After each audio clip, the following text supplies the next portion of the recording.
ప్రకటన గ్రంథము మొదటి అధ్యాయం. ప్రకటన గ్రంథం మొదటి అధ్యాయం మొదటి 3 వచనాలు చదువుకుని ఎక్కడ ఆగామో అక్కడి నుంచి మళ్ళీ మనం స్టడీ చేద్దాం. ప్రకటన గ్రంథము 3వ అధ్యాయం మొదటి అధ్యాయం మొదటి 3 వచనాలు. యేసుక్రీస్తు వారు తన దాసులకు కనపరచుటకు దేవుడు ఆయనకు అనుగ్రహించిన ప్రత్యక్షత. ఈ సంగతులు త్వరలో సంభవింపనై ఉన్నవి. ఆయన తన దూత ద్వారా వర్తమానం పంపి తన దాసుడైన యోహానుకు వాటిని సూచించెను. తన దాసుడైన యోహాను గారికి దాన్ని సూచించెను. అతడు దేవుని వాక్యమును గూర్చి యేసుక్రీస్తు సాక్ష్యము గూర్చి తాను చూచినంత మట్టుకు సాక్ష్యం ఇచ్చెను. యేసుక్రీస్తు వారి యొక్క సాక్ష్యమును గూర్చి తాను చూసినంత మట్టుకు సాక్ష్యం ఇచ్చెను. సమయము సమీపించినది గనుక ఈ ప్రవచన వాక్యములు చదువువాడును వాటిని విని ఇందులో రాయబడిన సంగతులు గైకొని వారును ధన్యులు. ఇది ప్రారంభపు వచనాల నుంచి మనం ఆలోచిస్తున్నాం. చాలా స్పష్టంగా దేవుని యొక్క వాక్యాన్ని అర్థం చేసుకునే ప్రయత్నం మనం చేస్తున్నాం. వీలైతే ఈ సెంట్రల్ లైట్స్ ఆన్ చేయండి, కొంచెం డల్గా ఉంది. అయితే ఈ వాక్యాలు మనం ధ్యానిస్తూ సుమారు 8 వచనాల వరకు మనం చూసాం. సత్యవంతుడు, నమ్మకమైన వాడు, కృపగలిగిన వాడు, గంభీరమైన వాడు, భూపతులకు అధిపతులకి రాజు, ప్రభుల ప్రభు, కృపా సమాధానం అనే నామకరణం పొందినవాడు, నమ్మకమైన సాక్షి, మృతుల్లో నుండి లేచినవాడు, మృతులలో ఆది సంభూతుడు. ఇలాంటి ప్రజ్ఞతో మాట్లాడిన ఆయన సాక్షాత్తు దేవునితో సమానుడు. ఇదిగో ఆయన మేఘారుడై రాబోతున్నాడు. ప్రతి నేత్రం ఆయన చూస్తుంది. ఆ చూసిన జాబితాలు ఎవరు ఉంటారంటే ఆయన పొడిచిన వారు కూడా ఉంటారు. ఆ రోజు మేకలేసిన వారు ఉంటారు, ఆయన పక్కటెముకలో పొడిచిన వారు ఉంటారు, ఈరోజు ఎటకారం చేస్తున్న వాళ్ళు ఉంటారు. ఈ చచ్చిన వాళ్ళందరినీ లేపి మరీ చూపిస్తారు, నేనే దేవుణ్ణి అని. అక్కడి వరకు మనం ఆలోచించాం. ఇక ఈరోజు మనం ఆలోచించబోయే 9వ వచనం నుంచి చదువుదాం. ఇక మీ సహోదరుడిని యేసుని బట్టి కలుగు శ్రమలోను, యేసుక్రీస్తు వారిని బట్టి కలుగు శ్రమలోను, రాజ్యములోను సహనములోను పాలివాడునైనా యోహాను దేవుని వాక్యం నిమిత్తమును. అలా చదవకు. ఎవరు మంచిగా చదవాలి చదవండి, కొంచెం ఊపిరాడకనే చదవకండి. ఎవరు చదువుతున్నారు? యోహానను నేను దేవుని వాక్యం నిమిత్తము యేసునికి వచ్చిన సాక్ష్యం నిమిత్తమును పద్మాసు దీపమున పరవాసనైతిని. ప్రభు దినమందు ఆత్మవశుడై ఉండగా బోరధ్వని వంటి గొప్ప స్వరము, మీ సహోదరుడును యేసును బట్టి కలుగు శ్రమలోను, రాజ్యములోను, సహవాసములోను పాలువాడైన యోహానను నేను. ఇప్పుడు చెప్పండి, ఎవరికి సహోదరుడు అంటే ఈ వాక్యాలు చదివే వారికి సహోదరుడు. యోహాను ఎవరికి సహోదరుడు అంటే ఈ వాక్యాలు విని పాటించాలనుకునే వారికి సహోదరుడు. ఎవరికి యోహాను సహోదరుడు అంటే యేసు నామము నిమిత్తము నింద పాలవుతున్న వారికి సహోదరుడు. ఎవరికి సహోదరుడు యోహాను గారంటే ఆయన శ్రమల్లో ఎవరు పాలు పంపులు పొందుతున్నారో, యేసు ప్రభు యొక్క నామం కొరకు ఎవరైతే దోషణకు గురవుతున్నారో, నా వలె ఎవరైతే శ్రమలకు రాజ్యానికి హక్కుదారులుగా ముందుకు ఎజెండాగా పెట్టుకుని బయలుదేరుతున్నారో వాళ్ళందరికీ నేను సహోదరుడిని.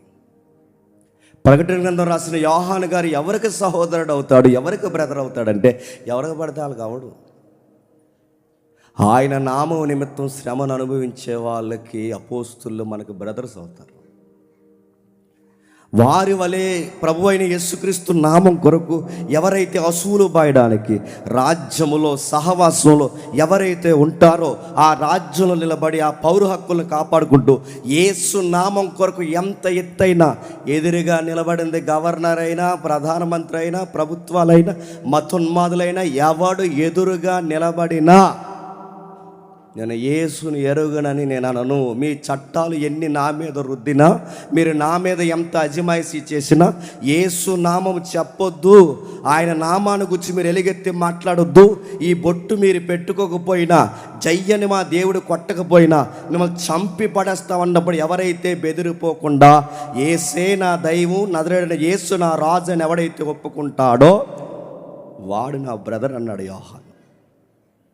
ఎక్కడ పడితే అక్కడ పోయి, ఎక్కడ పడితే అక్కడ జేజేలు కొట్టి, ఎక్కడ పడితే అక్కడ పోయి, ఎక్కడ పడితే అక్కడ బొట్లు పెట్టుకుంటే నడుతున్నాను. ఈ పిరికి సన్నాసిగాలని అందరినీ బ్రదర్స్ అని అపోస్తులు పిలవరు. రేషన్ కార్డు రాదంటే భయం, ఆధార్ కార్డు మారిపోతుందంటే భయం. చెప్పండి, ఇంకా భయం లేదు, నాకు గుర్తురావట్లేదు. క్యాస్ట్ పోతుంది, రిజర్వేషన్ పోతుందంటే భయం. కాలేజీలో ఎవరైనా, కాలేజీలో కానీ, స్కూల్లో కానీ, లేదంటే మీ ఎంప్లాయ్ లైఫ్లో కానీ, మీ సర్కిల్లో కానీ ఎవరైనా నేను క్రిస్టియన్ ఎక్స్పోజ్ చేస్తే భయం. ఎవరు ప్రౌడ్గా ఫీల్ అవ్వాల్సింది ఎవరంటే, యేసు ప్రభువుని నమ్ముకున్నందుకు నేను తక్కువ చేస్తారు, గర్వంగా ఉండు. యేసు ప్రభువుని నమ్మినందుకు ఎటకారం చేస్తారు, గర్వపడు. అలాంటి వారి గురించి యోహాన్ అంటున్నాడు, మై బ్రదర్స్, నా వల్లే మీరు ఉన్నారు, నా రాజ్యంలో, నా దేవుని రాజ్యంలో మీరు ఉన్నారు, నా దేవుని రాజ్యంలో సహవాసంలో మీరు ఉన్నారు, నేను కూడా అదే రాజ్యంలో అదే సహవాసంలో ఉన్నాను కనుక మీరు నేను బ్రదర్స్. అలా మాట్లాడుతూ కిందకి అంటున్నాడు చూడండి. ప్రభు దినమందు ఆత్మవశుడై ఉండగా, ప్రభు దినమందు ఆత్మవశుడై ఉండగా బోరదాని వంటి గొప్ప స్వరము. మీరు దాటేకండి, నేను ఎక్కడి వరకు, నువ్వు చదవరా తమ్ముడు, నాకు నువ్వు, నీకు నేను తప్ప ఎవడ చేస్తాడు, నువ్వు చదువు. ఇప్పటివరకు చదివిన వాళ్ళని కొంచెం హట్ చేసి ఉంటే క్షమించండి, దేవుడు మీకు మారు మనసు అనుగ్రహించుగా. రైట్, ఏమనుకోకండి, సురేష్ అవుతాడు. ఓకే. మీ సహోదరుడును యేసును బట్టి కలుగు శ్రమలోను, రాజ్యములోను, సహవాసంలోను పాలువాడని నేను. అక్కడ ఎక్స్ప్లెయిన్ ఇచ్చాను, అక్కడ ఆగాలి. మీరు 10 వచనానికి ఎందుకు వెళ్ళారు? ఇంక మీరు వెళ్ళిపోతారు, మీ ఇష్టం. మీకు పాలువారు ఎవరు? పాలువారు రాజ్యంలో పాలువారు, శ్రమల్లో పాలువారు, ఆయన ఆత్మ తీవ్రత కలిగిన అలాంటి వ్యక్తులు ఆయనతో పాలువారు, ఆయన మనతో పాలువారు. మన అందరిది ఒకటే సిటిజన్షిప్ అంటున్నాడు ఆయన. మన యెహోలోకంలో ఈ దేశంలో నువ్వు, ఆ దేశంలో మీరు, ఆ ప్రాంతంలో మీరు, ఈ ప్రాంతంలో మీరు, ఆ రాష్ట్రంలో మీరు, ఈ రాష్ట్రంలో మీరు, ఈ మండలంలో మీరు, ఈ మండలంలో మీరు, ఈ జిల్లా, ఈ ప్రాంతం, ఈ పంచాయతీ, ఈ ఇలాకా, ఆ గ్రామం, ఎక్కడ మీరు బ్రతికినా నా వల్లే మీరు ఎక్కడున్నా మీరు నేను, చెప్పండి, బ్రదర్స్ అండ్ సిస్టర్స్ అన్నాడు. అలాంటి తీవ్రత కలిగిన వారిని హోన్ చేసుకుని మాట్లాడుతున్నాడు ఆయన. అంటూ యేసును గూర్చియు దేవుని వాక్యము నిమిత్తము, యేసును గుర్చిన సాక్ష్యము నిమిత్తము పద్మాసు దీపంలో పరవశునైన. ఇప్పుడు కంటెంట్ చెప్తున్నాడు చూడండి. నాకు శ్రమలు కలుగుతున్నాయి, ఆ శ్రమలు యేసును బట్టి కలుగుతున్నాయి. ఆ శ్రమలు ఎందుకు కలుగుతున్నాయంటే ఆయనకి సాక్షిగా నిలబడినందుకు కలుగుతున్నాయి. ఆయనకి సాక్షిగా నిలబడినందుకు నన్ను ఏం చేశారంటే పద్మాసు దీపంలో నన్ను పడేశారు. ఇమేజ్లు చూద్దాం. నన్ను ఎందుకు పడేశారు? నిష్కారణంగా పడేయలేదు, వాళ్ళకు ఒక కారణం ఉంది. వాళ్ళ కారణం ఏంటంటే వాళ్ళ మతాలు పగిలిపోతున్నాయని వాళ్ళకి భయం. ఇటు ప్రభుత్వానికి భయం, ఇటు ఇశ్రాయేలుకి భయం, అటు యూదులకి భయం, ఈ సమకాలీన మతాలకు భయం. ఆ గ్రీకుల నుంచి డౌన్లోడ్ చేసుకున్న ఆ విలవేల్పుల కులదైవాలు ఏవైతున్నావో ఆ దైవాలు బేటలో పడిపోతున్నాయని భయం. నేను దైవాన్ని, సత్యదైవాన్ని గురించి నేను చెబుతున్నానని నన్ను రకరకాలుగా చంపాలనుకున్నారు. నేను చావకపోయేసరికి నన్ను తీసుకెళ్ళి ఆయన గూర్చి కనబడిన ప్రతి దిక్కున నేను సాక్ష్యం చెప్తానని చెప్పి నన్ను తీసుకెళ్ళి దీపంలో పడేశారు. ఆ దీపం పేరు అదిగో పద్మాసు దీపం. ఓల్డ్ ఫోటో, న్యూ ఫోటో, అది ఓల్డ్. ఆ రోజు ఉన్న కోట బాగా వినండి. ఆ రోజు యోహాను గారు పడేసినప్పుడు సేమ్ వాతావరణం. నా మాటలు మీకు అర్థమవుతున్నా లేదు? అదే కోట, అదే జైలు. మీకు ఇంకా అర్థం కావాలంటే అండమాన్ జైలు లాంటి జైలు అది.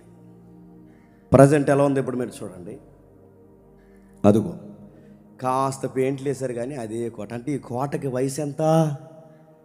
2000 సంవత్సరాలు. అది రాజుతో కొట్టిన కోట. ఆ కోటలో రాజు ఉండడు, ఆ కోటలో గవర్నర్స్ ఉండరు, ఆ కోటలో ఎవరుంటారు? రాణీలు ఉండరు. ఆ కోట పేరుకు కోటే కానీ ఆ కోట లోపల వెనక భాగాల్లో ఆ లోపల కుక్కిరిసుకుపోయి, ఎముకలు ఎండిపోయి, రక్తం వలిసిపోయి, జీవితాలు సలించిపోయి, ఈ ఏవైతే కళ్ళున్నవి లోపలికి పోయి ప్రాణాలు కళ్ళల్లోకి వారి పెదవుల మీదకి వచ్చేసి జీవితం ఇంక అయిపోయింది అనుకునే క్రూరమైన శిక్షను అనుభవిస్తున్న ఖైదీలు ఉంటారు. చుట్టూ సముద్రం పేరు ఎలీజియన్ సముద్రం. అది ఆ ఎలీజియన్ సముద్రం మెడిటేరియన్ సీతో కలుస్తుంది, అంటే మధ్యధరా సముద్రంతో కలుస్తుంది. మధ్యధరా సముద్రం పెద్దది, ఆ సముద్రంలో భాగం ఎలీజియన్ సముద్రం. ఆ సముద్రంలో ఒక దీపం, చెప్పండి, పద్మాసు దీపం. ఎందుకు మిమ్మల్ని పద్మాసు దీపంలో పడేసినట్టు చాలా క్లారిటీగా చెప్తున్నాడు సంఘానికి. ఏమనంటే యేసుని గురించి సాక్ష్యం చెప్తున్నందుకు, ఆయన గురించి నేను మాట్లాడుతున్నందుకు అందుకు నన్ను తీసుకెళ్ళి పద్మాసు దీపంలో పడేశారు. ఆయన సాక్ష్యం నిమిత్తమే పద్మాసు దీపంలో నేను, చెప్పండి, ఖైదీనయ్యాను. ఇది రియల్ మ్యాప్. ఇవన్నీ ఎందుకు చూపిస్తున్నా చెప్పనా? లింగుమని కరోనాలో 10th పాస్ అయిపోయిన ప్రతి పనికి మాలేదవా, కరోనా వల్ల పాస్ అయిపోయారు వీళ్ళందరూ. లేకపోతే ఈ కరోనా వల్ల పాస్ అయిపోయిన ఈ పనికి మాలిన వాళ్ళు అందరూ అంటున్నారు బైబిల్ ఫేక్ అండి, బైబిల్ ట్రూత్ కాదండి, బైబిల్కి ఎవిడెన్స్ లేదండి, హిస్టారికల్ ఎర్రర్స్ ఉన్నాయండి, హిస్టరీలో బేస్ లేదండి, యేసుప్రభు మాటలకు కానీ సంఘంలో ఉన్న వచనాలు కానీ లేదా ఈ సంఘ చరిత్ర వచనాలు కానీ రెఫరెన్స్ లేదంటే మరి ఏముందిరా అడుగుతున్నాను. ఏముంది? నీ బంధం ఉందా? ఇన్ని ఎవిడెన్స్ కనబడితే నీకన్నా ముందు మీ తాతలు ఎవరైతే ఉన్నారో వాళ్ళందరూ ఏం చూస్తారో తెలుసో, వాళ్ళందరూ ఇదిగో ప్రకటన గ్రంథాన్ని రాంగ్ బుక్ అని ప్రూవ్ చేయడానికి వాళ్ళు స్టడీ చేశారు. వాళ్ళు స్టడీ చేస్తే వాళ్ళకి తేలింది ఏంటి, అరే నిజంగానే 7 సంఘాలు ఉన్నాయి. అవి ఎక్కడున్నాయి? టర్కీలో ఉన్నాయి. ఆ టర్కీలో ఉన్న సంఘానికి ఇతను లెటర్ రాస్తున్నాడు. ఈయన ఎక్కడున్నాడు?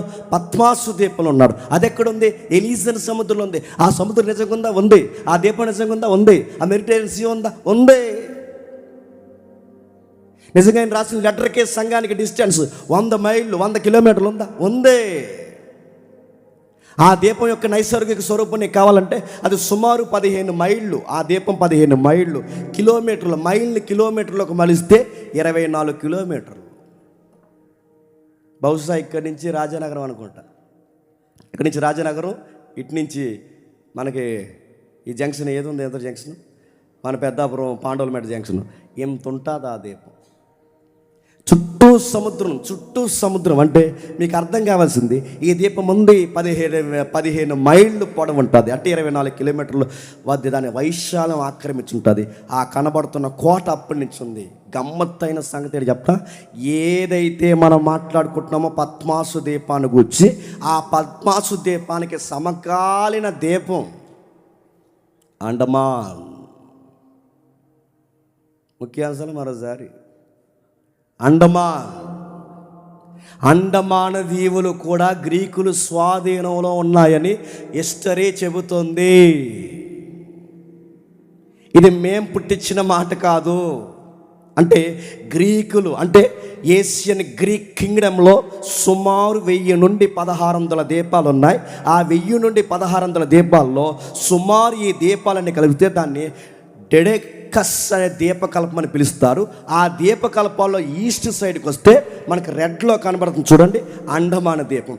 ఆ దీపం కూడా ఆ రోజుల్లో గ్రీకుల స్వాధీనంలో ఉంది. దాని డెవలప్మెంట్ అయితే బ్రిటిషర్స్ చేశారేమో కానీ, దాని కట్టడాలు అయితే బ్రిటిషర్స్ తీసుకొచ్చారేమో కానీ, అప్పటికే ఈ దీపం మీద కన్ను ఎవరికుందో తెలుసా?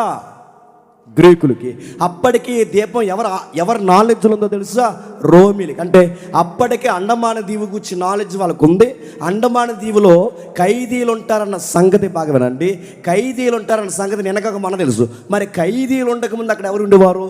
అప్పటి నుంచి ఇప్పటి వరకు నరమాంస భక్షకులైన అడవి జాతి తెగలు ఉన్నాయి. దాని గురించి నేను చెప్పలేదు, మీరు చెప్పొద్దు. ఎవరు చెప్పారు చెప్పినా? ఆ గ్రీకు మేధావి అయిన టాలమీ చెప్పాడు. చూడండి ఒకసారి, అది మీకు చూపిస్తాడు. ఒకసారి చూడండి, ఉంది అది. ఒకసారి మీరు చూడండి.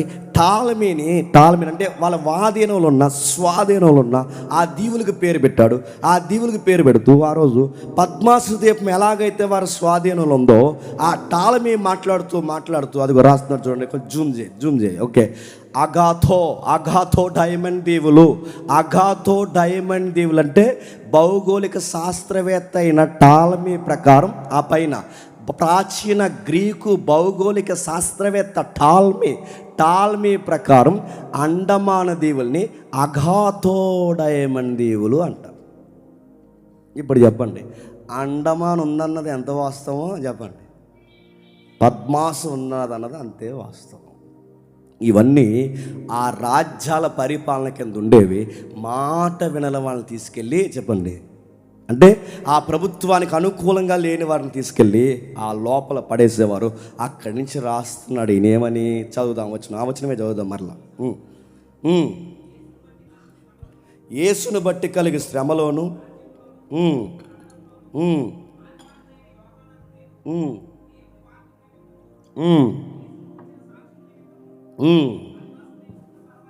పద్మాసు దీపమున పరవాసునైతిని, పద్మాసు దీపాన్న పరవాసునైతిని. ఇలాంటి దీపం నుండి సంఘానికి ఉత్తరం రాస్తున్నాడు. ప్రశ్న, ఎప్పుడు ఈ సంఘాలు ఏర్పడ్డాయి? ఒక్కటగా ఎందుకు ఈ సంఘాలు ఉండలేకపోయి? ఇది ప్రశ్న. నేను తిన్నాను కూడా అవుట్లైన్ మనం చూసాం. ఎప్పుడు ఈ సంఘాలు ఏర్పడ్డాయి, ఎందుకు ఒక్కడికి ఉండలేకపోయి? సంఘం ఒక్కడికి ఉండాల్సింది 7 సంఘాలకి ఎందుకు విస్తరించింది? అసలు సంఘం ఎలా ఫామ్ అయిందో టూకీగా 4 లైన్స్ చూద్దాం.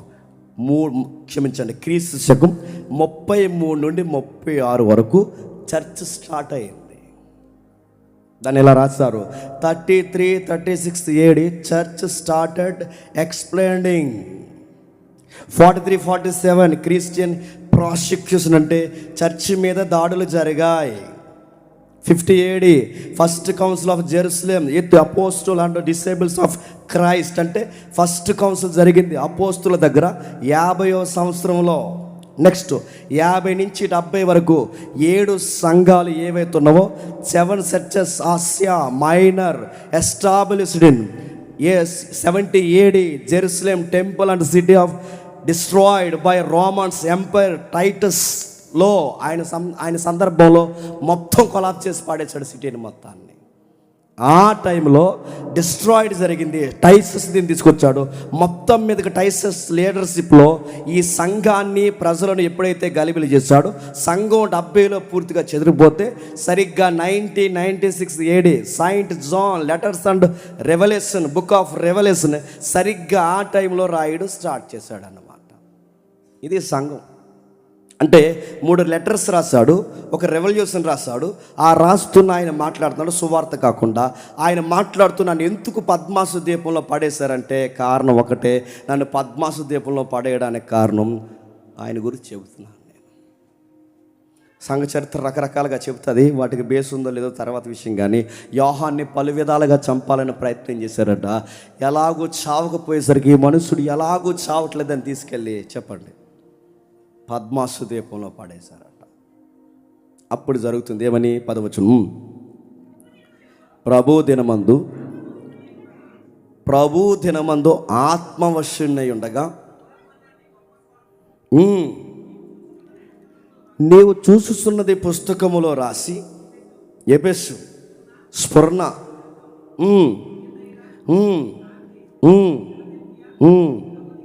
లవొదికయ అని 7 సంఘాలకి పంపమని చెప్పుట నా వెనక వింటిని.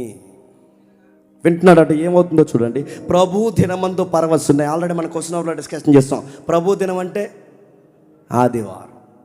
పద్మాసు దీపంలో యోహాన్ గారు ఉన్నారు. ఆయన గవర్నమెంట్ శిక్ష విధించింది. అక్కడున్న ఆయన ఆదివారం నాడు పరవశుడయ్యాడు. ప్రభు దినమందు పరవశుడు అంటే ఆదివారం ఆయన పరవశుడైతే ఆయనకి లైవ్లో 3 డైమెన్షన్లో కనబడుతుంది. ఏంటి? పరలోకపు దేవుడు చూస్తున్న ఔన్నత్యాలు. ఆయనకి లైవ్ టెలికాస్ట్ జరుగుతుంది, ప్రత్యక్ష ప్రసారం జరుగుతుంది. అది 3 డైమెన్షన్లు వస్తుంది. ఆ 3 డైమెన్షన్లు వస్తుంది, ఆయన చూస్తున్నాడు. ఆ చూస్తున్న ఆయన కొన్ని సంగతులు వినబడుతున్నాయి. అది ఏ రోజు జరుగుతుందంటే సండే, ప్రభు దినమందే.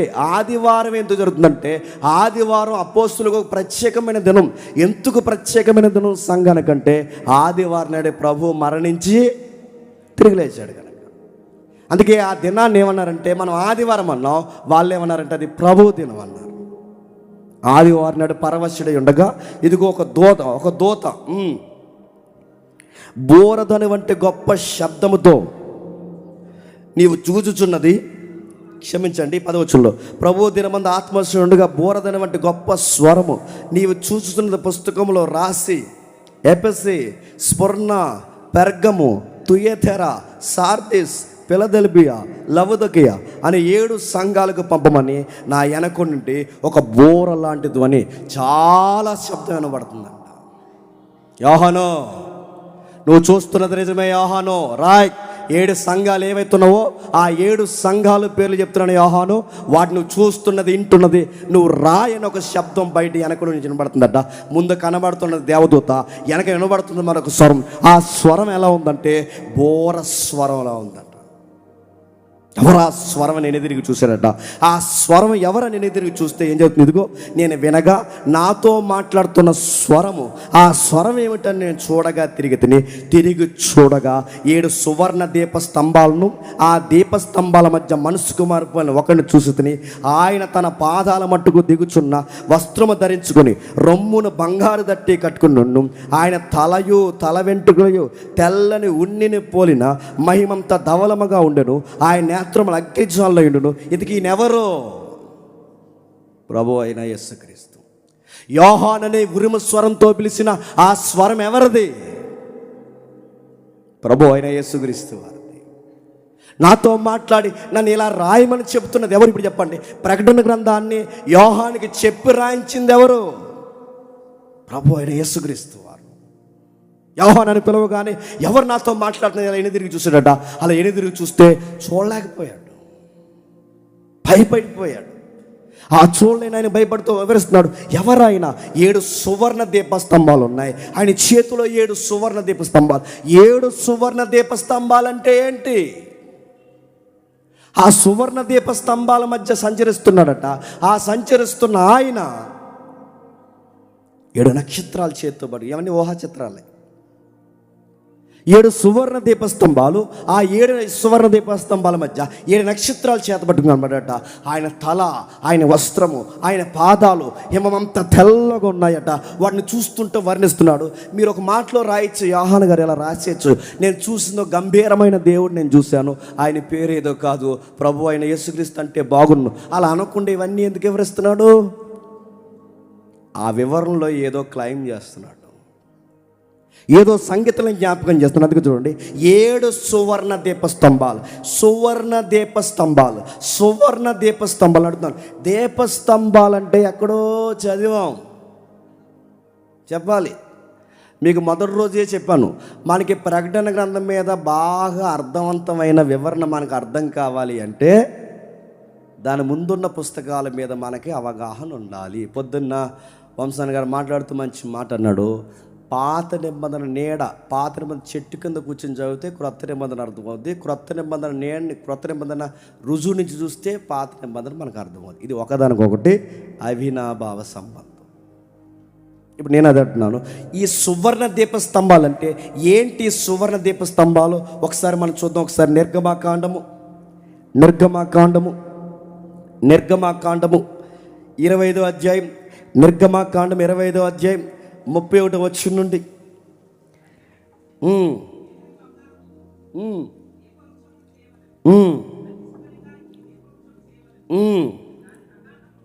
దాని ప్రకాండములు, దాని శాఖలు,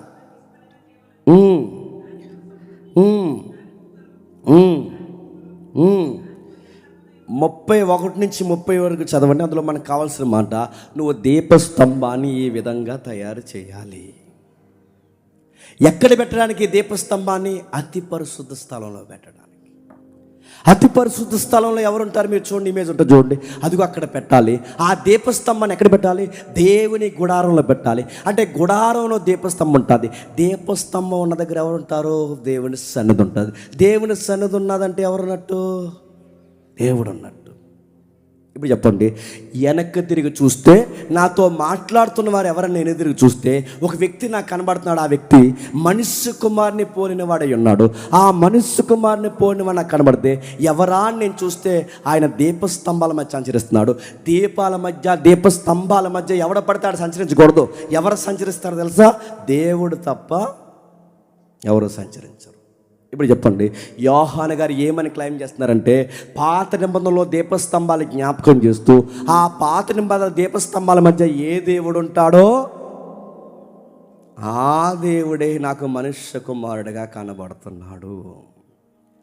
ఆ దీపస్తంభాల మధ్య సంచరించేవాడు, ఆ పాత నిబంధన దీపస్తంభాల మధ్య సంచరించేవాడు నాకు కనబడుతున్నాడంటే ఆ సువర్ణ దీపస్తంభాలు ఏవైతున్నావో ఆ దీపస్తంభాలు అంటే పాత నిబంధనలో దీపస్తంభాలు దేవుడు ఎందుకు ఎట్టమన్నాడు? ఆ పాత నిబంధన దీపస్తంభాలు దేని గుర్తంటే అర్థమైతే ధన్యత. ఆ పాత నిబంధన దీపస్తంభాలు అహరోన్ ఎందుకు దీపస్తంభాలు చేయమన్నాడు? నగిసి పనిగా ఎందుకు చేయమన్నాడు? వాటిని ఎందుకు వెలిగించమన్నాడు? ఆ వెలిగించేది అహరోన్నే ఎందుకు వెలిగించమన్నాడు? దానికి ఒక డ్రెస్ కోడ్ ఎందుకు మెయింటైన్ చేయమన్నాడు? ఇవన్నిటికి ఒక లెక్క ఉంది. ఆ లెక్కలకు ఒక అర్థాలు ఉన్నాయి. ఆ అర్థాల్లో దైవత్వం ఉంది. ఆ దైవత్వం క్రొత్త నిబంధనలో మనకు అర్థమయ్యే రీతిలో చెప్పడానికి రాయబడిన సంగతులు రాస్తారు చూడండి. ఆ దీపస్తంభాల మధ్య సంచరణ అంటే అక్కడ కనబడుతున్న దీపస్తంభాలు దేనికి గుర్తంటే మీరు చూడండి. అక్కడ కనబడుతున్న దీపస్తంభాలు దేనికి గుర్తు తెలుసా? సంఘం. దేనికి? సంఘం. అదే మొదటి అధ్యాయం 20 వచ్చిన చూడండి ఒకసారి. అదే మొదటి అధ్యాయం 20 వచ్చిన చివరి మాట. ఆ 7 దీపస్తంభాలు, ఆ 7 నక్షత్రాలు, 7 సంఘాలకు దూతలు, ఆ 7 దీపస్తంభాలు. ఇప్పుడు చెప్పండి, పాత నిబంధనలో గుడారంలో దేవుడు దీపస్తంభాలు దేనికి పెట్టమన్నాడు? క్రొత్త నిబంధనలో సంఘాలని సూచించడానికి. రాబోతున్న సంఘాలు అంటే సంఘాల మధ్య దేవుడు భవిష్యత్తులో సంచరించబోతున్నాడు. ఆ సంచరించబోయే దానికి ముంగుర్తుగా ఛాయగా ఆ రోజు మోసే అహరోనుల చేత రాబోతున్న భవిష్యత్తుకి అర్థమయ్యేలా అక్షరాలు దిద్దించడం స్టార్ట్ చేశాడు. ఆ రోజు పురాతనమైన దీపస్తంభాలు, ఆ రోజు అహరోను మందిరంలో లేదా అహరోను యొక్క దీపస్తంభాలు లేదా అహరోను యొక్క పరిచర్యలో దేవుని గుడారంలో ఆ దీపస్తంభాలు దేని గుర్తంటే ఆ రోజు భవిష్యత్తుకు రాబోతున్న సంఘాలకు గుర్తు. ఆ రోజు ఆ దీపస్తంభాల మధ్య అంటే ఆ సంఘాలకి ఛాయగున్న ఆ దీపస్తంభాల మధ్య సంచరించిన దేవుడు ఇప్పుడు నిజమైన దీపస్తంభాల మీద సంచరిస్తున్నాడు. ఆ దీపస్తంభాలు అహరోను దీపస్తంభాలు కాదు. ఆ దీపస్తంభాలు ఏంటంటే సంఘాలు. ఇప్పుడు ప్రశ్న, 7 దీపస్తంభాలు సంఘాలైతే మరి 7 నక్షత్రాలు ఎవరు? ఆ సంఘాన్ని నడిపిస్తున్న నాయకులు, దైవజనులు, పెద్దలు, పాస్టర్లు. ఆయన చేతిలో నక్షత్రాలు అంటే పోలుస్తున్నాడు. ఆయన చేతిలో నక్షత్రాలు అంటే 7 సంఘాలు, 7 కాపర్లు. 7 సంఘాలు, 7 కాపర్లు. 7 సంఘాలు, 7 దీపస్తంభాలు, 7 కాపర్లు, 7 నక్షత్రాలు. వీటన్నిటిని అబ్జర్వ్ చేస్తూ తిరుగుతున్నది ఎవరు చెప్పండి? దేవుడు. ఆ దేవుడి పేరేంటి చెప్పండి? ఈ టెక్స్ట్లో నజరేయుడైన యేసు. అహరోను చూస్తున్న ఆ ఛాయలో ఆ రోజు నేర్పిస్తున్నది ఎవరిని గురించి? ఇదిగో ప్రకటన గ్రంథంలో ఎలువరింపబోయే ఆ మర్మాన్ని గురించి ఛాయగా ఆ రోజే జరిగించాడట. ఆ రోజు రాస్తున్నాడు చూడండి. ఎలా ఉన్నాడంటే సువర్ణ దీప స్తంభాల మధ్య సంచరిస్తున్నాడు. అహరోను ఎలాగైతే సంచరించాడో అహరోను కన్నా గొప్ప యాజకుడు, ప్రధాన యాజకుడు అయిన వాడు మన మధ్య సంచరిస్తున్నాడు. సంగమా జాగ్రత్త. ఆ తిరుగుతున్నవాడు ఎలా ఉన్నాడంటే మనుష్య కుమారుడు అన్నాడు. ఎవరట? మనుష్య కుమారుడు. మనుష్య కుమారుడు మళ్ళీ చెప్తున్నాను, మనుష్యకు పుట్టినవాడని కాదు. మనుష్య కుమారుడు అంటే దానియేలు చూశాడే 7వ అధ్యాయం 13వ వచనం. దానియేలు గ్రంథం 7వ అధ్యాయం 13వ వచనం ఒకసారి తీయండి. దానియేలు గ్రంథం 7వ అధ్యాయం 13వ వచనం.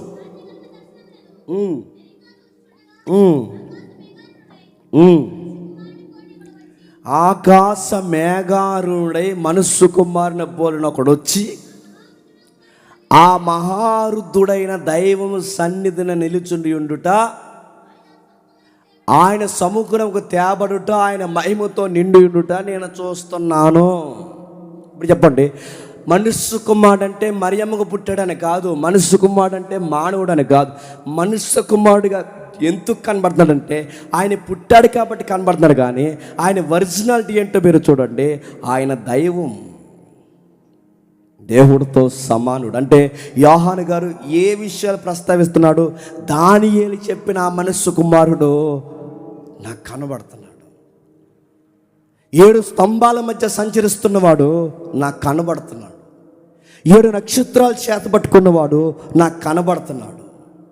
ఆ కనబడుతున్నవాడు ఒక డ్రెస్ కోడ్ మెయింటైన్ చేస్తున్నాడు. రాస్తున్నాడు చూడండి. ఇదిగో అది చదవండి అమ్మా. అదే వచ్చును. 7 సువర్ణ దీపస్తంభాల మధ్య సంచరించి పోలిన మనుష్య కుమారుని పోలిన ఒకరిని చూచుతుని, ఆయన తన పాదముల మట్టుకు దిగుతున్న వస్త్రము ధరించుకుని నడుతున్నాను. పాదాల మట్టుకు వస్త్రాలు వేసుకునే వారిని ఏమంటారు? యాజకుడు. ఏ పోదు వేసుకుంటారు చూపించండి. ఏ పోదు వేసుకుంటారు? ఏ పోదు అంటే పైనుంచి కింద వరకు ఏ పోదు వేసుకుంటారు. ఆ ఎపోదిని వేసుకున్నవారు చెప్తున్నారు చూడండి. ఈయన కూడా ఎలా ఉన్నాడంటే తన పాదాల మట్టుకు ఒక నిలువుటంగి వేసుకున్నాడు. ఎందుకు? ఇది అహరోను క్రమం. మన దేవుడి సన్నిధికి మనం కనుపోవడానికి వచ్చిన మన ప్రధాన యాజకుడు, అది అహరోను క్రమం. ఆ అహరోను క్రమం కలిగిన వాడు ఇదిగో ఒక నిలువుటంగి వేసుకున్నాడు. ఆ నిలువుటంగిలో ఏం కట్టుకున్నాడంట?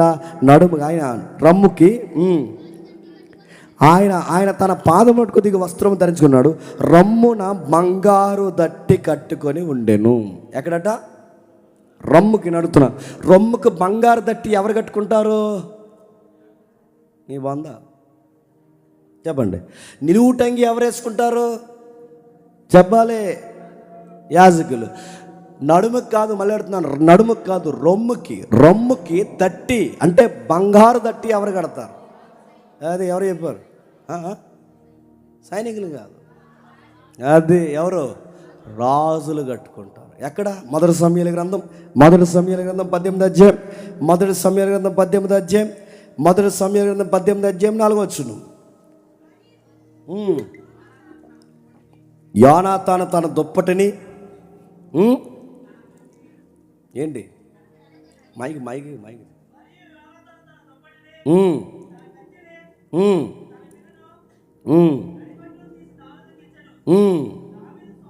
ఏంటట? తన కత్తి, తన దుప్పటి, తన ఏదైతే తన ఐటమ్స్ అంటే అక్కడ ఇంకా మీరు హిస్టరీ చదవండి. ఆయన దట్టి అన్నీ కలిపి ఎవరికి ఇచ్చాడట? దావీదుకి ఇచ్చాడు. అంటే నడుము కట్టరు రాజులు దట్టి రమ్ము కడతారు. రమ్ము కట్టుకొని కనబడుతున్నాడంటే ఒకవైపు యాజకుడిగా కనబడుతున్నాడు చెప్పండి, మరోవైపు రాజు. అందుకే ఆయన పేరు రాయల్ ప్రీస్ట్ అంటారు. ఆయన్ని రాజు అయిన యాజకుడు. ఆయన ఎలా కనబడుతున్నాడు చూడండి, రాజుగా కనబడుతున్నాడు. అలాగే ఆయన వేసుకున్న వస్త్రాన్ని బట్టి యాజకుడిగా కనబడుతున్నాడు. ఈ యాజకుడిగా రాజుగా కనబడుతున్న ఆయన వస్త్రాలు ధరించుకొని సంఘాల మధ్య సంచరిస్తున్నాడు. అంటే అహరోను ఎలా సంచరించాడో అలా సంచరిస్తున్నాడట. ఇంకా రాస్తున్నాడు అక్కడ ఏమని? ఆయన తల వెంట్రుకలు తెల్లని ఉన్నిని పోలినవి. ఏంటంట? ఆయన తల వెంట్రుకలు తెల్లని ఉన్నిని పోలినవి. ఇవి ఎక్కడో చదువాం మనం అంతకుముందు. ఆయన తల వెంట్రుకలు, వెరీ గుడ్. ఆయన తల వెంట్రుకలు ఎక్కడో చదివాం. ఎక్కడ? దానియేలు గ్రంథం 7వ అధ్యాయం, దానియేలు గ్రంథం 7వ అధ్యాయం 9వ వచనం చూడండి. దానియేలు గ్రంథం 7వ అధ్యాయం 9వ వచనం. ఇదిగో నేను సింహాసనాన్ని చూసి తిని, మహారుద్ధుడు అక్కడ కూర్చును. ఆయన వస్త్రము హేమము వలె తెల్లగా ఉంది. ఆయన తల వెంట్రుకలు శుద్ధమైన గొర్రె బొచ్చంత తెల్లగా ఉన్నాయి. ఇప్పుడు చెప్పండి, తల వెంట్రుకలు దానియేలు చూస్తున్న ఆ తల వెంట్రుకలు ఎక్కడ కనపడుతున్న ఈ తల వెంట్రుకలు అంటే ఈయన సాక్షాత్తు తండ్రితో దైవంతో చెప్పండి సమానుడని దైవత్వాన్ని ఎలివరించే పదాలు ఇవి. ఇదిగో దానియేలుకి కనబడినప్పుడు తెల్లని దుస్తులు వేసుకుని తెల్లని తలతో ఎలాగైతే మహారుద్ధుడైన దేవుడు కనబడినట్టు దానియేలుకి కనబడ్డాడో ఇక్కడ కూడా అలానే కనబడదంటే ఇవన్నీ ఎవరి లక్షణాలు? తండ్రి పోలికలు, తండ్రి లక్షణాలు ఇవన్నీ. ఆయన ఎలా కనబడుతుంది? ఈయన ఎలా కనబడుతున్నాడు చూడండి. ఇంకా రాస్తాడు చూడండి. ఇంకా ఆయన సింహాసనం ఎక్కడుంది? నేత్రాలు ఎందుకు పోయినాయి? దానియేలు వద్దు, ఎక్కడ చదవండి. గోంగూర ఎక్కువ తిన్నారా? రేపు మళ్ళీ అదే ఐటెం. ఇంకా ఉన్నాయి రొయ్యలు. గోంగూర అభ్యాసం, అందులో కోడిగుడ్డు వేస్తున్నాం. దానికి మీరు టేస్ట్కి ఎవరైనా కావాలంటే దానికి మెజారిటీ ఓటింగ్ ఉంది. అందులో ఏంటిదే ఏమైనా వేయాలంటే చెప్పండి, వేస్తాం. చాలా క్వాలిటీ మంచి ప్రోటీన్ ఫుడ్ అంత తెచ్చి ఉంచు. దానికోసం ఎక్కువ తారవకుండా జాగ్రత్తగా మంచిగా చదవాలి. రైట్. ఆయన నేత్రములు అగ్ని జ్వాలని పోలినట్టు ఆయన నేత్రాలట అగ్ని జ్వాలని పోలినాయట. ఆయన నేత్రాలంటే ఆయన తల, ఆయన తెల్లదనం, ఇవన్నీ దైవత్వానికి తండ్రికి పోలికలైతే అక్కడ రాస్తాడు చూడండి, ఎరుపుతో పోలుస్తున్నాడు. అక్కడ రాస్తూ ఒక మాట్లాడినాడు చూడండి, ఆ ఎరుపు రంగుని, ఆ పరిశుద్ధతని రెండింటినీ వేరే చూస్తున్నాడు. ఆయన నేత్రాలు అగ్ని జ్వాలలు ఉన్నాయి. అగ్ని జ్వాలలు అంటే తెలుసా, ఆయన కళ్ళు ప్రతి పాపాన్ని తగలెట్టేస్తుందని దాని అర్థం. పరిశుద్ధతను బయటికి లాగుతుందని అర్థం. ఇంకా రాస్తున్నాడు, ఆ యెషయా గ్రంథం 1వ అధ్యాయం 18 అంటాడు చూడండి, ఆ ఎరుపుని పోలుస్తుంటాడు. ఎరుపుని పాపాన్ని, అంటే పాపాన్ని ఎరుపు రంగుతో పోలుస్తాడు. మీరు చూడండి, మీ పాపములు రక్తము వలె ఎర్ర కనబడుతుంది. అంటే తెలుపేమో దైవత్వానికి గుర్తు, తెలుపేమో పరిశుద్ధత గుర్తు, ఎరుపేమో పాపానికి గుర్తు. ఆయన కనబడుతున్న లక్షణాలని మనం చూస్తున్నాం చూడండి. ఆ అగ్ని జ్వాల వంటి నేత్రాలతో పాపాన్ని కాల్చిపడేస్తాడు. ఆయన పాదాలు ఎలా ఉన్నో తెలుసా, ఆయన పుట్టమ వేయబడిన పాదాలు, ఆ పాదాలతో ఆ పాపాలని తొక్కబడేస్తాడు. నేను చూస్తున్నవాడు ఎవరా, నేను ఎదురుగా చూస్తే ఇన్ని లక్షణాలు కనబడుతున్నాయి. ఆయన కంఠస్వరం ఎలా ఉందట, ఆయన కంఠస్వరం అది రాస్తున్నాడు చూడండి. ఆయన కంఠస్వరము విస్తార జల ప్రవాహం వల్ల ఉంది. ఆయన కంఠస్వరం విస్తార జల ప్రవాహాలు. ఇవన్నీ ఎక్కడో చదివాం, పాత నిబంధనలో చదువుతున్న పదాలే యోహాను గారు ప్రకటన గ్రంథంలో రాస్తున్నాడు. ఎక్కడ, యెహెజ్కేలు గ్రంథం ఒకసారి చూడండి. యెహెజ్కేలు గ్రంథం 3వ అధ్యాయం, క్షమించండి, యెహెజ్కేలు గ్రంథం 43వ అధ్యాయం, యెహెజ్కేలు గ్రంథం 43వ అధ్యాయం 2వ వచనం. తూర్పు దిక్కున కనబడెను, విస్తార జలముల ధోని వలె కనబడి. ఇప్పుడు చెప్పండి, అక్కడ యెహెజ్కేలులో కనబడుతున్న ఇశ్రాయేలు దేవుని స్వరం ధోని వలె ఎలా ఉందో, ప్రకటన గ్రంథంలో కనబడుతున్న ఈ మనుష్య కుమారుని స్వరము కూడా విస్తారమైన, చెప్పండి, జలముల ధోని వలె మనకి కనబడుచున్నది. ఇప్పుడు చెప్పండి, ప్రతి పోలిక ఎవరిని సూచిస్తుందో చెప్పండి, తండ్రిని. ప్రతి లక్షణం ఎవరిని చూపిస్తుందో చెప్పండి, తండ్రిని. ప్రతి ఒక్క వివరణ ఎవరిని చూపిస్తుందో చెప్పండి, తండ్రిని. యోహాను గారు అంటున్నారు, నేను చూస్తున్నది సాక్షాత్తు దేవుణ్ణి. 7 నక్షత్రాలు చేత పట్టుకున్నాడు. ఆ 7 నక్షత్రాలు చేత పట్టుకున్నవాడు 7 దీపస్తంభాల మధ్య సంచరిస్తున్నాడు. ఆ సంచరిస్తున్నవాడు చెప్పు సంగతులు ఏమనగా రాస్తున్నాడు. ఆ 16వ వచనం లేదా అంటున్నాడు చూడండి, ఆయన కుడి చేత 7 నక్షత్రాలు పట్టుకుని ఉండెను. ఆయన నోట నుండి 2 అంచుల వాడి అయిన ఖడ్గం ఒకటి బయలు వెళ్చుండి. మీకు తెలుసు 2 అంచుల ఖడ్గం అంటే ఏంటో. ఆ ఎబ్రీ పత్రిక 4వ అధ్యాయం 12వ వచనం ప్రకారం, ఎఫెసీ పత్రిక 6వ అధ్యాయం 17వ వచనం ప్రకారం 2 అంచుల ఖడ్గం అంటే ఏంటో తెలుసు. అంటే ఆయనలో నుంచి వస్తున్న ఖడ్గం ఏంటో తెలుసా, వాక్యం. అంటే ఆయన నిలువుటంగి కోసం మాట్లాడుతున్నాడు, ఆయన దట్టి కోసం మాట్లాడుతున్నాడు. ఆ 17వ వచనంలో ప్రకాశిస్తున్న సూర్యుళ్ళ, ఆ 16వ వచనంలో ప్రకాశిస్తున్న సూర్యుళ్ళ. ఎవరు ప్రకాశిస్తాడు, వసింప సఖ్యము కానీ అమరత్వం కలిగిన వాడుగా ఎవరు కనబడతాడు తెలుసా, దేవుడు. ఇవన్నీ అడుగుతున్నాను, మీరు పాత నిబంధనలో తండ్రి అయిన యెహోవా కోసం చదువుతున్నాయి కాదు, చెప్పండి, కుమారుడైన క్రీస్తు కోసం చదువుతాం. అంటే పాత నిబంధనలో దేవుడు ఎలా కనబడుతున్నాడో క్రొత్త నిబంధనలో కుమారుడు అలాగే కనబడుతున్నాడు. చూడండి, యోహాను ఆశ్చర్యపోయాడు.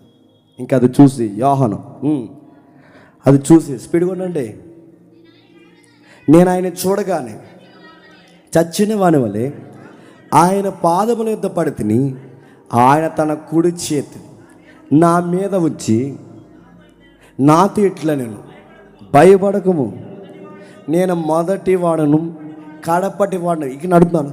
యోహాను ఇవన్నీ ఎందుకు వివరిస్తున్నాడంటే, నన్ను రాయమన్నది సాక్షాత్తు దేవుడు. ఆ రాస్తూ అంటున్నాడు చూడండి, నేను చూసిన వెంటనే చచ్చిన వాని వాళ్ళే పడిపోతుంది. మళ్ళీ ఈ పదం ఎక్కడో చదివాం, దానియేలు గ్రంథం 10వ అధ్యాయం, దానియేలు గ్రంథం 10వ అధ్యాయం 1వ వచనం నుంచి, దానియేలు గ్రంథం 10వ అధ్యాయం 1వ వచనం నుండి 3వ సంవత్సరం మందు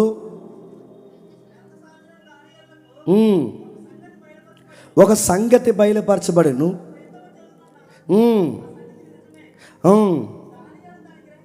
దానియేలు దాన్ని గ్రహించెను.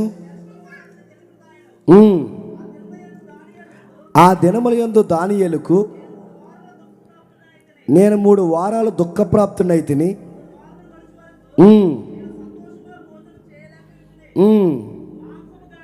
అని చెబుతూ వచ్చి అతని శరీరము పోలుస్తున్నా చూడండి. నేను కన్నులెత్తి చూడగా నారబట్టలు ధరించుకుని ఒకడు కనబడును. అతని నడుమున మేలిన బంగారు నడుకొట్టి కట్టబడి ఉన్ను. అతని శరీరము రక్తవర్ణపు రాతి వంటిది. అతని ముఖము మెరుపు వలె ఉండును. అతని కన్నులు అగ్నిజ్వాలైన దీపములు. అతని భుజములు పాదములు తలతల్లాడు ఇత్తడిని పోలి ఉండెను.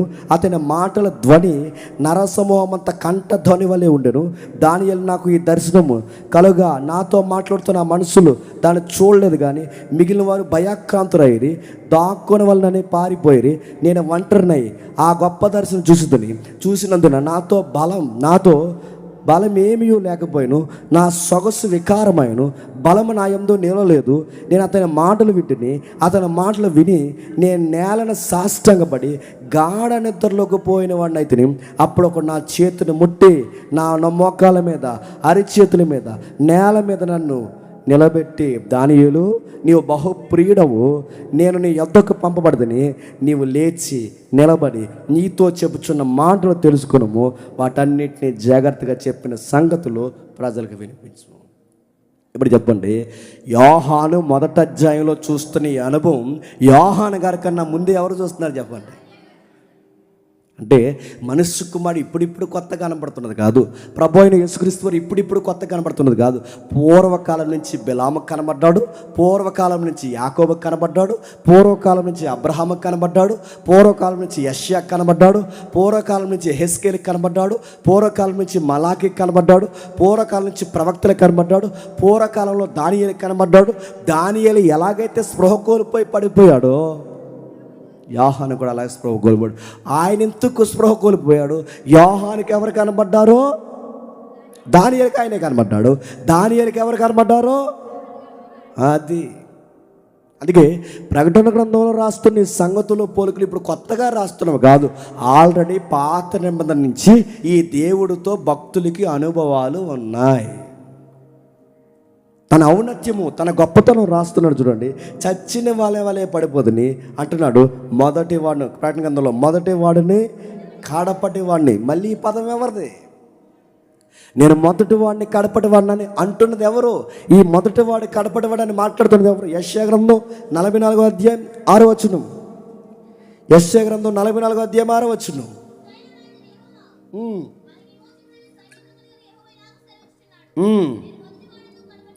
సైన్య అధిపతి యొక్క యెహోవా సెలవిచ్చినది ఏమనగా, నేను మొదటి వాడిని కడపటి వాడిని. ఇదే మాట యెషయాలో కనబడుతున్న దైవానికి వచ్చిన మాట ప్రకటన గ్రంథంలో మళ్ళీ అంటున్నాడు, నేను మొదటి వాడిని కడపటి వాడిని జీవించువాడును, మృతునైతిని, ఇదిగో యుగ యుగాలు సజీవుని. చెప్పండి, మృతులైంది ఎవరో? మొదటి వాడు కడపటి వాడు ఎవరో? యుగ యుగాలు ఉండేది ఎవరో? సాక్షాత్తీనెవరో? చిన్నదేవుడు కాదు, గుర్తుపెట్టుకోండి. ఈయనెవరు? దేవుడితో సమానుడు. ఈయనెవరు? ఆయన సెకండ్ కేటగిరీ కాదు. ఈయనెవరు? ఆయన తెల్లని ఉండిన పోలుంటే ఈయన తెల్లని ఉండిన పోలున్నాడు. ఆయన బంగారు శిరస్సు ధరించుంటే ఈయన బంగారు దట్టే కట్టుకుని ఉన్నాడు. ఆయన ఏ గుణగణాలతో ఉన్నాడో ఈయన అదే గుణగణాలతో ఉన్నాడు. ఆయన మొదటి వాడైతే ఈయన మొదటి వాడై ఉన్నాడు. ఆయన కడపటి వాడైతే ఈయన కడపటి వాడై ఉన్నాడు. ఆయన ఆది అంతం లేనివాడైతే ఈయన ఆది అంతం లేనివాడు ఉన్నాడు. ఈయన ఎవరంటే సాక్షాత్తు దేవుడితో సమానుడు. ఎవరు? యేసు ప్రభువారు సెకండ్ కేటగిరీ అన్నది. ఎవరు? యేసు ప్రభువారిని తండ్రి కన్నా తక్కువవాడు అన్నది. వాళ్ళ పాత్ర పోషించడంలో వ్యత్యాసం ఉందేమో తప్ప నిత్యత్వంలో కానీ సమానత్వంలో కానీ వాళ్ళ యుగ యుగాల పరిపాలనలో కానీ ఎక్కడ ఎవరికి ఎవరు తక్కువ కాదు. మనుష్య కుమారుడిగా ఎందుకు కనబడతాడంటే ఆయన మానవుడిగా భూమి మీదకి వచ్చాడు కాబట్టి మనుష్య కుమారుడిగా పిలువబడ్డాడు తప్ప ఆయన మానవ ఆకారంలో రాకపోతే ఆయన ఎవరు? సాక్షాత్తు సర్వోన్నతుడైన దేవునితో సమానుడు. యోహాను బెంబేలు ఎత్తిపోయాడు యేసుప్రభు వారిని చూసి. నిన్న మొన్న ఒక ఆయన ఫోన్ చేశాడు, నా నెంబర్ బయటికి వెళ్ళిందిగా, ఆ నెంబర్ ఫోన్ చేశాడు. ఆ ఫోన్ చేసిన ఆయన అంటున్నాడు, ఏంటండి మీరు సంఘం పేరు పెట్టుకుని సంఘం పేరు చెప్పకుండా ఇలాంటి దుర్బోధనన్నీ ఎక్కిస్తున్నారు. లేని దుర్బోధ అంటే ఏంటంటే, ఆయన మాట్లాడుతున్న మాటల్లో ఒక మాట ఏంటో తెలుసా? ఆ దుర్బోధ ఏంటంటే, మీరు సంఘం పేరు చెప్పకుండా ఏవేవో పేర్లు ఎందుకు చెప్తున్నారంటే, ఎందుకంటే సంఘం పేరు ఏంటంటే ఏదో పేరు చెప్పాడండి. ఆ పేరు చెప్పిన తర్వాత అడిగాను, ఏంటి ఆ పేరు ఏంటంటే, మీరు ఈ పేరు చెప్పకపోతే మీరు ఎంత సేవ చేసినా మీరు పరలోకానికి వెళ్ళరంటే, నేను ఒక ప్రశ్న అడుగుతాను, చెప్పండి. మీరు ఏ పేరు పెట్టుకున్నారో ఆ పేరు కలిగిన వ్యక్తిని మీరు పెద్ద దేవుడు అంటారా, చిన్న దేవుడు అంటారా, దేవుడితో సమాడు అంటారా, ఏమంటారంటే అది అన్నాడు. అదే అది చెప్పు ముందు. అప్పుడు నేను మళ్ళీ అడిగాను, ఏమనంటే మీ సంఘం పేరు పెట్టుకోకపోతే నరకానికి పోతారు అంటున్నారు. నా ప్రశ్న, మదర్ తెరెసా ఇప్పుడు మీ సంఘం పేరులో లేదు, ఆమె క్యాథలిక్ నుంచి వచ్చింది. ఆమె క్యాథలిక్ నుంచి వచ్చింది కనుక ఆవిడ చాలా సుగుణాలు కలిగిన స్త్రీగా, దేవుని ఔన్నత్యాన్ని కనబరిచిన భారతదేశపు వనితగా గుర్తింపు పొంది భారతదేశానికి మదరై క్రైస్తవ విలువలను సమాజానికి చాటిందిగా, క్రీస్తు ప్రేమను చూపించిందిగా. ఇప్పుడు మదర్ తెరెసా మీ సంఘం పేరు మీద లేదు కనుక ఆవిడ ఎక్కడికి వెళ్తుందంటే, సిగ్గు లేకుండా మనసాన తిడి చెప్పనా, నరకానికి పోతుంది అన్నాడండి. మరి మార్టిన్ లూథరన్ గారు ఎక్కడికి వెళ్తారు? ఆ సంఘం పేరు మీద లేరు. ఆయన ఎక్కడికి వెళ్తాడు? ఆయన నరకానికి పోతాడంట. మార్టిన్ లూథరన్ పోతాడట, మదర్ తెరెసా పోతాడట, విలియం కేరీ పోతాడట, ఇంకా రిఫార్మర్స్ ఎవరైతే ఉన్నారో వీళ్ళందరూ పోతారు. ఎందుకు? వీళ్ళ సంఘం పేరు మీద లేరండి. గమ్మత్తని చెప్పిన, ఈ సంఘం పేరు పెట్టుకున్న వాళ్ళే విచిత్రమైన ఆచారం, విచిత్రమైన నమ్మకాలు, సిద్ధాంతాలు ఏంటంటే ఆయన్నే దేవుడిగా సంపూర్ణంగా అంగీకరించరు, కానీ ఆయన పేరే పెట్టుకుంటారు. ఇదిగో మా బాబాయ్ గారు అందులో ఉండేవారు, అంకుల్ గారు. ఎంత వాదన జరిగేదో ఆయనకి మాకు, దేవుడితో సమానుడు, దేవుడితో సమానుడు, దేవుడితో సమానుడు అంటే నన్ను ఎవరే చిన్నోడు అలా కాదు, ఇదిగో మా డిఫెన్స్ ఇదంటే అంకుల్ అది కాదు ఇదని చెప్పగా చెప్పగా చెప్పగా చెప్పగా చెప్పగా అంకుల్కి ఆంటీకి అప్పుడు అర్థమై ఆ జెస్సమ్మ కాస్త ఎవరిస్తే అప్పుడు బయటకు వచ్చారు. ఆయన ఎవరు? ఒకసారి మన కళ్ళకి కనబడుతుంది చూడండి. ఆయన ఎవరు? సమానుడు, మొదటివాడు, కడపటివాడు. ఇది ఎందుకు చెప్తున్నాడు? ఇది దేవుని నామానికి గుర్తు. దానియేలుకి కనబడ్డాడే ఆ దేవుడు, యెషయా కనబడ్డాడే ఆ దేవుడు, యోవేలుకి కనబడ్డాడే ఆ దేవుడు, అబ్రహాం కనబడ్డాడే ఆ దేవుడు, మోసేకి పొదలో కనబడ్డాడే ఆ దేవుడు, అక్కడ ఎవరైతే ఆగర్ కనబడ్డాడే ఆ దేవుడు, యాకోబుకి కనబడ్డాడే ఆ దేవుడు, అహరోన్ నడిపించాడే ఆ దేవుడు, మోసేని నడిపించాడే ఆ దేవుడు, అరణ్యంలో మన్నా కురిపించాడే ఆ దేవుడు. ఆ దేవుడే నజరుడైన యేసుడు. ఎవరికుంటే యేసుప్రభు అంటే, నువ్వు అనుకున్నంత లో స్థాయిలో ఆయన ఆలోచించుకో. ఆయన గంభీరమైన వ్యక్తిత్వం కలిగిన వాడు. ఆయన గురించి రాసుకుంటూ 18 వచ్చిన మరి మాట్లాడుతున్నాడు చూడండి. నేను మొదటి వాడిని, కడపటి వాడిని, మృతుడినైతేనే కానీ యుగ యుగాలు జీవించుచున్నాను, మరియు మరణము యొక్కయు పాతాళ లోకము యొక్కయు తాళపు చెవులు, చెప్పండి, నా స్వాధీనంలో ఉన్నాయి. నేను ముగిస్తున్నాను. మరణము యొక్కయు పాతాళము యొక్క తాళపు చెవులు నాకు ఉన్నాయి. ఆయన దగ్గర తాళాలు ఉన్నాయి కనుకే కేఫా కేఫా కేఫా ఇలా రా, నీకు తాళాలు ఇస్తున్నాను అన్నాడు. పరలోక రాజ్యపు తాళాలు ఇస్తా అంటే, ఆయన దగ్గర తాళాలంటే తాళాలంటే నిజంగా ఏదో తాళం ఉంటుంది అనుకోకండి. అది ఏ కలర్లో ఉంటుంది అడగండి. తాళం అంటే చెప్పినా, మీరు సంఘంలో ఎక్కడ బంధిస్తే నేను అక్కడ బంధిస్తా. మీరు ఎవరినైతే సంఘంలోకి వెల్కమ్ చెబితే నేను అక్కడ వెల్కమ్ చెబుతా. ఇదిగో పాతాళానికి పోవాలన్నా, పరలోకానికి పోవాలన్నా సంఘ సహవాసానికి చాలా విలువ ఉంది. ఈ మధ్య ప్రతి ఒక్కరూ దేని మీద కోపమిస్తున్నారు తెలుసా? సంఘమే కోపమిస్తున్నారు. ఇది మహిళా సంఘం అనుకుంటున్నారు ఏంటో నాకు అర్థం అవ్వదు. పాస్టర్ గారు ఏదో అన్నారట, ఆ సంఘం రా అన్నారు. నేను చాలాసార్లు చెప్తాను, పెద్ద ఎందుకు మన సంఘం అని అడిగితే పెద్దమ్మ అందంట రాము, రేపు నుంచి రాము అందంట. అదే ఎందుకు రావని అడిగితే రాము ఎందుకు అత్తమాన ఏళ్ళు నా ఏపుకి ఎత్తుతాడు, ఎందుకు రాను అందంట. ఏలెత్త కూడా ఈ ముసలిదానికి వీళ్ళెత్తే మానేస్తారు, మాట్లాడితే మానేస్తున్నారు, పాట ఇవ్వకపోతే మానేస్తారు, గౌరవించకపోతే మానేస్తారు, సాల్వ కప్పకపోతే మానేస్తారు, వేయాల్సిన పీట వేయకపోతే మానేస్తారు. మానేసి దైవజాన్ని ఎక్కిరించి ఈదికి 70 సంఘాలు ఏడ్చని పోయారని అడుగుతున్నాను. నీకు ఇక్కడ తెరం లేకపోతే అక్కడ పోతే నీకు తెరం వస్తుందా? నీకు ఎక్కడ నిలకడ లేకపోతే అక్కడ పోతే నిలకడ వస్తా. నీకు ఒక దగ్గర స్టాండింగ్ లేనప్పుడు ఎక్కడ నీకు స్టాండింగ్ వస్తుంది? సంఘానికి దేవుడు ఎంత పవర్ ఇచ్చాడు తెలుసా? తాళాలు ఉన్నా ఏమనుకుంటున్నావు? సంఘమంతా కలిసి ఒక కుటుంబం కొరకు కానీ, సంఘమంతా కలిసి ఒక విశ్వాస కొరకు కానీ, సంఘమంతా కలిసి ఒక వ్యక్తి కోసం కానీ స్ట్రాంగ్గా నిర్ణయం తీసుకుందో, నువ్వు దినాలు లెక్కెట్టుకోవడం ఏమనుకుంటున్నావు? సంఘమంతా కలిసి, ఎందుకంటే ఆయన దగ్గర తాళాలు ఉన్నాయి, ఆ తాళాల బరువు సంఘానికి అప్పగించాడు, అది కేఫాకి అప్పగించాడు. మీరు తెరిస్తే నేను తెరుస్తా, మీరు మోస్తే నేను మోస్తా, నా దగ్గర ఇదిగో పవర్ ఉందన్నాడు ఆయన. సంఘానికి అలాంటి విలువనిచ్చాడు. అలా అని చెప్పి ప్రతి సంఘానికి భయపడిపోయి ఆస్తులు రాసేకండి. అమ్మా మీ దగ్గర తాళాలు ఉన్నాయండి కదా, ఇంకా మా బీరువా తాళాలు కూడా మీ దగ్గర ఎట్టండి అనకండి, మొత్తానికి ఎత్తిపోతారు. ఎక్కడున్న క్రీస్తుల ఐక్యత, ప్రేమ కలిగి ఉండండి. ఆయన రాస్తున్నాడు, మరణపు పాతాళపు తాళాలు నా దగ్గర ఉన్నాయి. కేఫాకి ఇచ్చినట్టే ఆయన దగ్గర తాళాలు ఉన్నాయట. సంఘంలోకి వచ్చిన వారిని ఎవరిని పాతాళానికి పోలేకుండా, సంఘానికి వచ్చిన వారిని ఎవరిని మరణంలోనికి పోలేకుండా, సంఘంలో జీవము, ఆయుస్సు, బలము, శక్తి, జీవరక్ష వరాలు సంఘానికి ఇస్తానన్నాడు. ఇదిగో నవ్వు తీసుకో సంఘమా, నీలో వచ్చిన వారిని ఆదాము మిస్ చేసుకున్నది మళ్ళీ మీకు ఇస్తానన్నాడు. అంత గ్రేట్ కమెంట్స్తో ఆయన కనబడుతున్నాడు, బిగ్ పిక్చర్లో ఆయన కనబడుతున్నాడు. ఆ కనబడుతున్న ఆయన పంతులు వచ్చిన కాగా నీవు చూసిన వాటిని, నువ్వు చూస్తున్న వాటిని, ఉన్న వాటిని, వీటి వెంట కలగబో వాటిని, అనగా నా కుడి చేతులు నువ్వు చూసిన 7 నక్షత్రాలకు వచ్చిన మర్మము, ఆ 7 సువర్ణ దీపాల సంగతి రాయుము. ఆ 7 నక్షత్రాలు 7 సంఘాలకి దూతలు, ఆ 7 దీప స్తంభాలు 7 సంఘాలు రాస్తున్నా చూడండి. నువ్వు చూస్తున్నది అంటే నువ్వు చూస్తున్నవి, ఉన్నవి, కలగబో వాటివి, కుడి చేతులు ఉన్నవి, దీపస్తంభాల గురించి ఏవేవైతే చూస్తున్నావో అవన్నీ రాయి. నువ్వు చూస్తున్న నక్షత్రాలు సంఘానికి దూతలు. దూత అంటే రెక్కల దూతలుగా, దూత అంటే వార్తాహరుడు, ఆయన కోసం చెప్పేవాడు, అంటే కాపరి. ఈ 7 వచ్చి రాయి అంటే ఈ 7 నక్షత్రాలు, 7 సంఘాలకి దూతలు, 7 దీపస్తంభాలు, 7 సంఘాల గుర్తులు. వీటి మధ్య నేను సంచరిస్తున్న నా పేరు మృతుడైతిని, మరలా తిరిగి లేచితిని, నా పేరు నజరేయుడైన యేసు.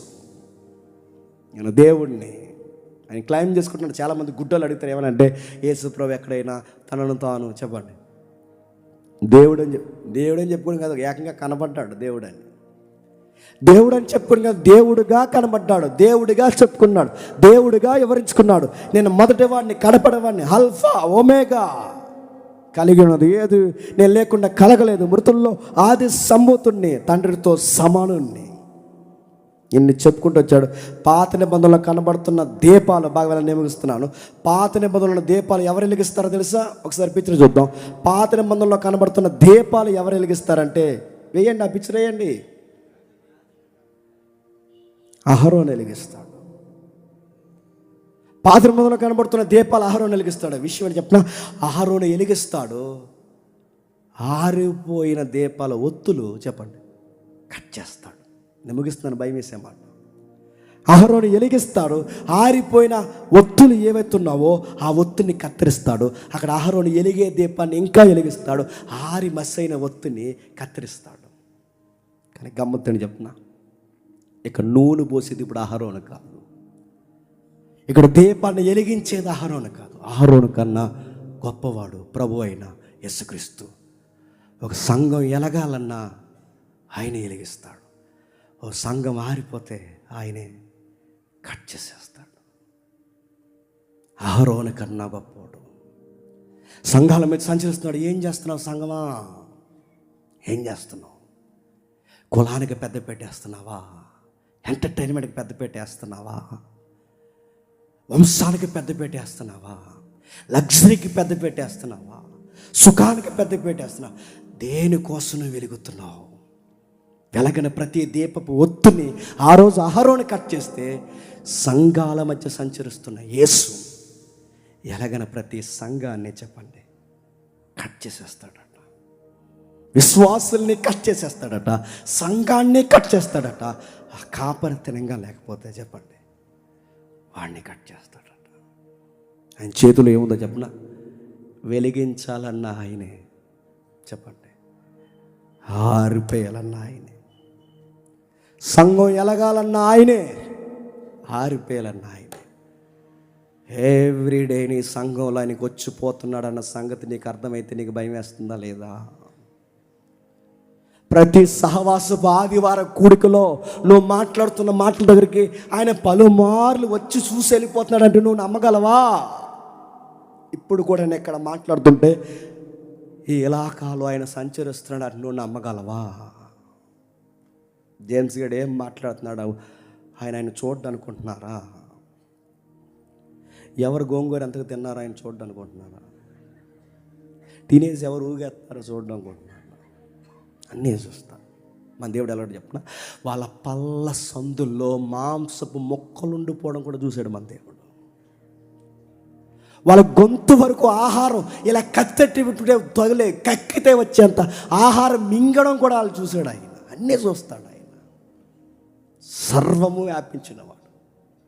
ఎవరా దేవుడు? ఎవరా దేవుడు? ఆ దేవుడు ఎలా ఉంటాడంటే 2000 సంవత్సరాల క్రితం పుట్టాడు, సంచరించాడు, తన తండ్రిని కనుపరిచాడు. నన్ను చూస్తే చెప్పండి, దేవుని చూసినట్టే నేను దేవుడు ఏకమై ఉన్నాం అన్నాడు ఆయన. ఉదయం చెప్పినట్టు ఆయన ఈయన కాదు, ఈయన ఆయన కాదు, ఆయన ఆయనే, ఈయన ఈయనే. అదేంటంటే అదే ఆయన అర్థం కావాలంటే ఆయనకు దగ్గరకు వచ్చిన వాళ్ళకి తప్ప ఎవరు పడితే వాళ్ళకి అర్థం కాడు. ఆయన అర్థం కావాలంటే చదివి గ్రహించి దాని ప్రకారం ఎవడైతే ధ్యానించి బ్రతకాలనుకుంటాడో ఆ ధన్యుడికి తనను తాను బయలుపరుచుకుంటాడు. అందుకే అన్నాడు, అహరోను వెలగని దీపాన్ని ఆర్పిస్తే ప్రభు అంటున్నాడు, 7 సంఘాలారా చెప్పి యోహాను నువ్వేం వింటున్నావు, ఏం చూస్తున్నావు, ఏం కనబడుతున్నాయో, ఎలాంటివి చూస్తున్నావో ఇవన్నీ ఆ 7 చర్చెస్ ఏవైతున్నావో వాటన్నిటికీ చూపించు. వెలగకపోతే ఆర్పేస్తానని చెప్పు వాళ్ళకి. ఇప్పుడు అహరోను రాడు వెలిగించడానికి నేనే వస్తా. ఇప్పుడు అహరోను రాడు ఎత్తుపట్టుకోవడానికి నేనే వస్తా. అందుకే సంఘాలు జాగ్రత్తగా ఉండాలి. ఇంత వివరణ ఇచ్చి ఈ మొదటి అధ్యాయం అంతా తనను తాను పరిచయం చేసుకుని రాస్తున్న నేను, చెబుతున్నది ఆయన, నాకు చూపిస్తున్నది దేవదూత. ఇంత వాతావరణంలో నేను రాస్తున్నాను. పద్మాసు దీపం నుండి రాస్తున్నాను. సంగమా, సంఘాలారా, చెవిగలవాడు వినును గాక. ఇది ఇంట్రడక్షన్ అని రాసి 2వ అధ్యాయం మొదలెడతాడు. ఉత్తరానికి ప్రారంభ పలుకులు మొదటి అధ్యాయం. ఆ తర్వాత సంఘాల గొడవేంటో 2వ అధ్యాయం. ఇప్పుడు అసలు కసరదేడు చెప్పిన 7 సంఘాలు ఉన్నాయి. మనకు 3 రోజులు ఉంది. ఉన్న సంఘాలేమో 7, మనకున్నది 3. ప్రకటన గ్రంథం అధ్యాయులేమో చెప్పండి 22. ఏం చేయాలన్నా చెప్పండి. గోంగూర రొయ్యల మీద ఆధారపడి ఉంది.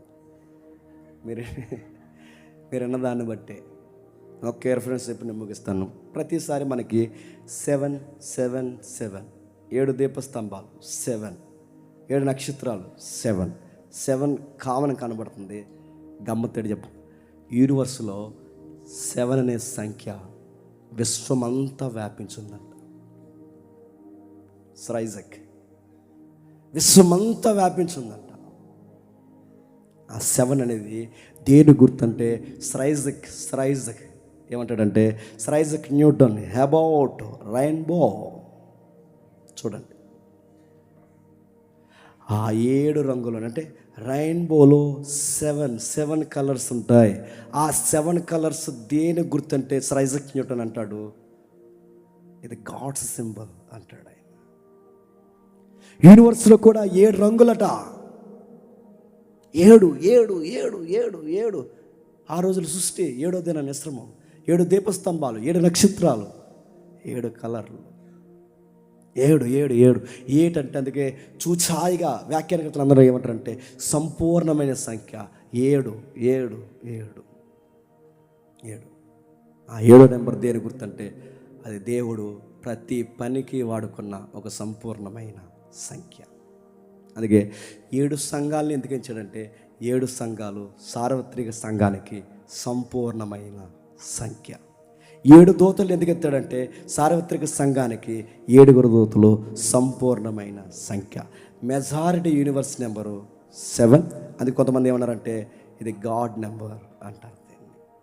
అలా అని 7కి పూజ చేయకండి, మనకు మీనింగ్ మాత్రమే అవసరం. నేను కూడా 7 పుట్టాను, అలా అని నేను దేవుడిని కాదు, గుర్తుపెట్టుకోండి. గమ్మత్తు ఏంటంటే ఆ సింబల్ వాడే సంపూర్ణ గుర్తు, అది సంపూర్ణత గుర్తు కనుక అది సంపూర్ణతకే వాడు. ఇప్పుడు చెప్పండి, ఇన్ని వరాలు కలిగిన వాడు, ఇన్ని గుణాలు కలిగిన వాడు, తాళాలు కలిగిన వాడు, బలం కలిగిన వాడు, వాటిని వెంట జరుగుతున్న మర్మాల గురించి రాస్తున్నాడు. 2 ఏబిసిలో ఉన్న సంఘపు దూతకు ఎలా రాయను, ఏబిసిలో ఉన్న సంఘపు దూతకు ఎలా రాయను. ఇప్పుడు చెప్పండి, ఏబిసిలో ఉన్న సంఘపు దూతకు ఇప్పుడు చెప్తున్నా, ఆ బంగారు దట్టి, నిలువు టంగి, వజ్రాల లాంటి కళ్ళు, ఇలాంటి గంభీరమైన స్వభావం కలిగిన వాడు రాస్తున్నాడు. ఏబిసిలో ఉన్న సంఘపు దూతకు, సంఘపు దూత అంటే అది ఏబిసి పాస్టర్ గారికి రాయ్, స్వర్ణ పాస్టర్ గారికి రాయ్, లవదికే పాస్టర్ గారికి రాయ్, పెర్గమ పాస్టర్ గారికి రాయ్, ఎవరైతే సార్దిత్ పాస్టర్ గారు, ఫిలదెల్ఫియా పాస్టర్ గారు ఎవరైతే రాయ్, అతని కింద ఉన్న సంఘానికి రాయ్. అందుకే ప్రకటన గ్రంథం ఏంటంటే ఇది ఒక పత్రిక. ఎవరి పత్రిక? సంఘాలకు రాసిన పత్రిక. ఈ పత్రికలో 1వ అధ్యాయం పరిచయం మనం చూసాం. ఇక 2వ అధ్యాయం రేపు చూద్దాం. నాకు సలహా ఇచ్చారు, ఇది అయ్యే వ్యవహారంలో లేదు, అందుకే మ్యాక్సిమం నువ్వు ఏం చేస్తావు, నైట్ మెసేజ్లు కూడా చెప్పండి, ప్రకటన గ్రంథమే చెప్పమన్నారు. ఏం చేద్దాం? వీడు చెప్పకపోతే ఎవరు కూడా అలా చెప్తున్నారా? చెప్పండి. ప్రకటన గ్రంథం నైట్ పగలు మాట్లాడుకుందామా? నైటే పగలు ప్రకటన అని మాట్లాడుకుందాం. చెప్పండి. నైట్ పగలు మాకు ప్రకటన గ్రంథమే కావాలని వాళ్ళు చేయొద్దండి. మొగలందరూ ఎత్తారు, ఆడవాళ్ళు కూడా ఎత్తారు. చెప్పండి. పగలు ప్రకటన గ్రంథం, నైట్ మాకు జనరల్ లెసన్ కావాలని వాళ్ళు చేయొద్దండి. ఓటింగ్ తక్కువ ఉంది. ప్రకటన గ్రంథం మాట్లాడతాం. దేవుడు మిమ్మల్ని దీవించును గాక. ఆమెన్.